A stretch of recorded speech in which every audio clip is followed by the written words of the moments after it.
Hello. There's been a lot of talk around the order tracker today, and after the process design review, had some really good feedback and really good conversation. And ahead of some of the working sessions we have next week, I just wanted to get this prototype in front of everyone on this email thread, and just kind of walk through to make sure that we're all on the same page about what we're trying to communicate here, and kind of some of the functionality that supports it, and some of the rationale behind why we chose to go with this version. Okay, so a couple things to keep in mind, and I'll try to keep this brief for you, but everything in here is really a placeholder in terms of copy.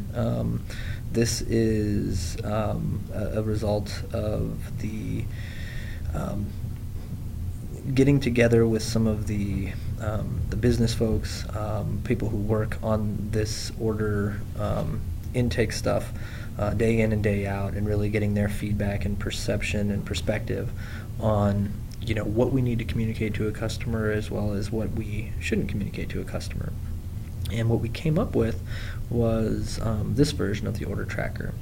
And so kind of what we're looking at here, just to set everything up, is a order details page. So anytime you order something online, you can go to an order details page to see what products you ordered, when you're going to get it, what status your order's in overall. And so I'm going to go ahead and start from the top there. So very first thing we want to communicate to customers is their order number, their order status, and then their estimated shipping date, as well as delivery date, when and if we can do that. So we want to have that information front and center for them. Next thing is, if you're looking at the order tracker here, the way I'm kind of seeing this is we wanted to give them the ability, because if you're a customer and you are a consistent orderer, I'm talking like scaling this past the breast bump release and beyond, you may not want all this information all the time. So we wanted to give the ability to collapse it, and so that would be you jumping on this page, you're at order details, and then you have your actual order details there. Okay, so that's functionality there that we think is pretty important. Moving down here to the actual order tracker itself, you have order received, order validation, shipping, and insurance billing. I'll kind of walk through these. These all have the kind of same setup as you're going through them. So you have your step here, an icon. You have supporting information and educational piece, just quick and high level, that says, hey, this is where you're at, this is where you're going, this is what we're doing, right? So that, again, the copy is kind of being determined and will probably change a lot throughout. This is my interpretation of some of these statuses. Okay, so then you're looking at order received here, and you have let them know when they ordered it and that we received all of their information. So that's kind of what this step is. So let's move into order validation, or whatever we want to call it. This is a very important step in the process. Okay, so this is where all of our validation happens, and this is also where some of the loopbacks and things start to begin. And really what we want to do is give them kind of a simple version of what we're doing here, some timing to determine how long it's going to take them us to validate their order and start shipping it out. And then really wanted to give them the idea that these are things we need to validate in here.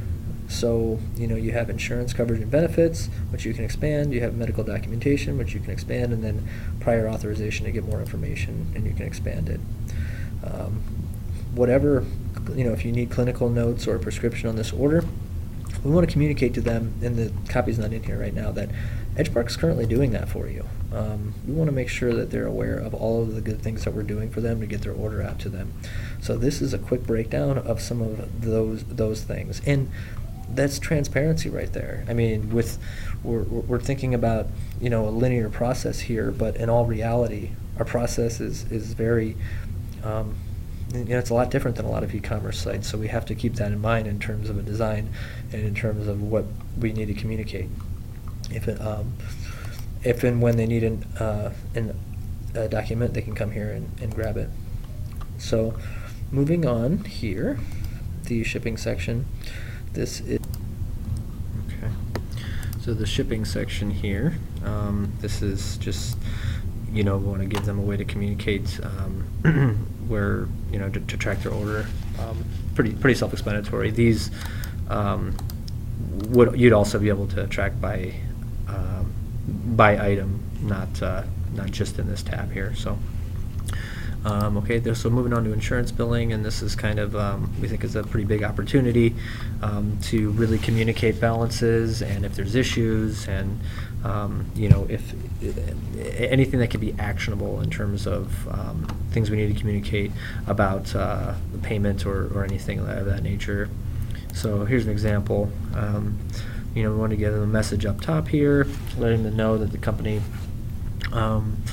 denied coverage, unfortunately, on their item. So this is kind of a mock of how that would look, whether we want it to be different colors or, how we want to communicate that is really up in the air. But this is an example of what the tracker would look like when we're trying to communicate that there's an issue.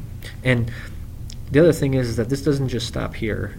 We would like to be able to communicate issues across the board here. So in any status, we're going to have the ability to communicate our slew of errors or issues that may be present on an order. And so we're pretty excited about that, to be able to have customers, give them a way to fix issues and things that come up for them. Okay, so that's really it on this. So I wanted to kind of cut it short a little bit, but also just reiterate that I'm looking forward to feedback and kind of